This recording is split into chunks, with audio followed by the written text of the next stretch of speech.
حضرت برا بن عازب رضی اللہ تعالیٰ عنہ سے کسی نے پوچھا کہ کن کن جانوروں کی قربانی جائز نہیں ہے. حضرت دیکھو آج ہم کس دور سے گزر رہے ہیں. آج کس زمانے اتنی لمبی زبانیں ہو گئی ہیں, اور نبی علیہ السلام کے بارے میں جو منہ میں آتا لوگ بھونک دیتے ہیں. سمجھتے نہیں ہے کہ سب کچھ لٹ جائے گا, پلے کچھ نہیں رہے گا. اب دیکھیے ان کا شیوا ادب جو حضور کی چوکھٹ کے غلام تھے. حضرت برا بن عازب سے مسئلہ پوچھا کسی نے, حضرت ایک مسئلہ تو بتائیے. کہا پوچھیے.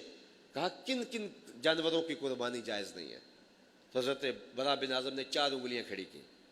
کہا حضور نے ایسے 4 انگلیاں کھڑی کر کے کہا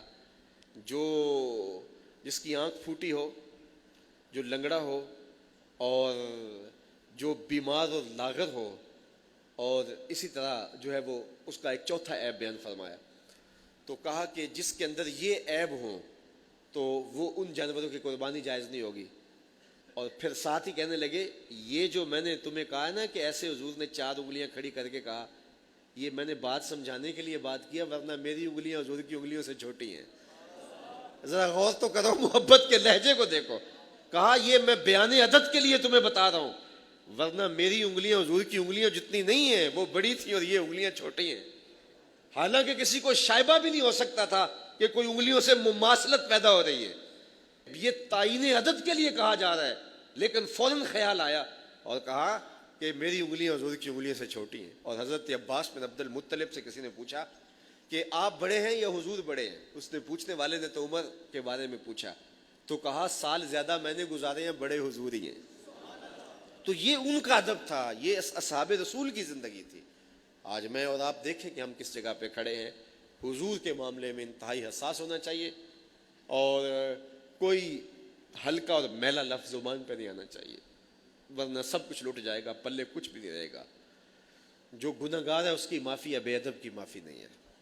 گناہ گار کو معاف کر دیا جائے گا, لیکن بے ادب کی معافی نہیں ہے.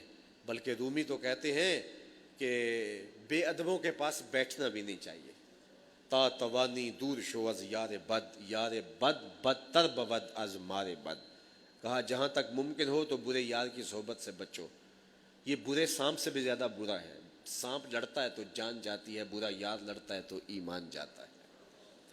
جو بے ادب ہوتے ہیں, رومی علیہ السلام ایک دوسرے مقام پہ کہتے ہیں کہ بے ادب اکیلا نہیں مرتا, جب لیتا ہے پوری بستی کو لے کے مرتا ہے, تو کئیوں کے عقیدے برباد کر کے رکھ دیتا ہے. تو حضور علیہ السلام کے حوالے سے ہمارا شیوہ ادب وہی ہونا چاہیے جو اصحاب رسول کا شیوہ ادب تھا. اور ان کی زندگیاں دیکھیں, اور ان کی زندگیوں کا مطالعہ کریں تو کس طرح حضور کے ادب کی انہوں نے رعایت کی, اور حضور کی تعظیم و توقیر کو کس طرح بجا لایا.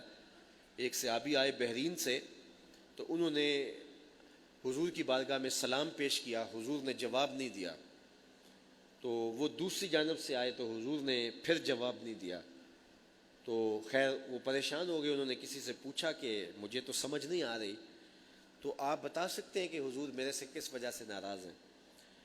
انہوں نے کہا یہ جو تم نے سونے کی انگوٹھی پہنی ہے یہ حضور نے منع کی ہوئی ہے اور تمہارے ہاتھ میں ہے, شاید حضور کی ناراضگی کا سبب یہ ہو. تو انہوں نے وہ انگوٹھی اتار کے حضور کو پیش کر دی. حضور شاید آپ اس وجہ سے ناراض ہیں. حضور نے انگوٹھی پھینک دی. ناراضگی کی وجہ ختم ہوگی, باتیں چلتی رہی, گفتگو ہوتی رہی. مجلس اختتام کو پہنچی تو لوگ اٹھ کے گھروں کو جانے لگے, وہ بھی اٹھے اور جانے لگے. کسی نے توجہ دلائی, وہ انگوٹھی تو اٹھا لو, تم تو شرم نہیں پہن سکتے, تمہاری بیوی تو پہن سکتی ہے, تو لے لو اس کو, قیمتی سونا ہے. تو صحابی نے کہا واللہ ما آخذہ وقد طرحہ رسول اللہ صلی اللہ علیہ وسلم, اللہ کی قسم میں اسے کبھی بھی نہیں اٹھاؤں گا جس کو میرے رسول نے پھینک دیا ہے. تو ہم غور تو کریں, آج ہم اپنی زندگیوں پہ غور کریں. مدینے کی گلی سے حضور گزرے تو ایک گنبد نما مکان بن رہا تھا. ایسے مکان حضور پسند نہیں کرتے تھے. حضور نے دیکھا, چہرے پہ آثار پسندیدگی نہیں آئے, حضور گزر گئے. کسی نے اس صحابی کو بتایا حضور گزرے تھے, تیرا مکان دیکھا, خوش نہیں ہوئے. اس نے کدال لیا اور مکان کو زمین کے برابر کر دیا. 2-4 دن کے بعد حضور کا پھر گزران ہوا, دیکھا تو وہ مکان نہیں تھا. ہمارے سے بلایا گیا, کہا میں گزرا تھا, تیرا مکان تھا, آج نہیں ہے, کیا ہوا؟ عرض کی حضور گرا دیا. فرمایا کیوں؟ عرض کی سنا تھا آپ کو پسند نہیں. میں اور آپ دیکھیں ہمارا کیا کیا حضور کو پسند نہیں, سر سے لے کر پاؤں تک, شادی عقیقے ولیمے سے لے کر کے اپنی نجی اور سیاسی زندگی تک. ہمارا طرز حیات, ہماری وضاقتہ, کیا کیا حضور کو پسند نہیں ہے.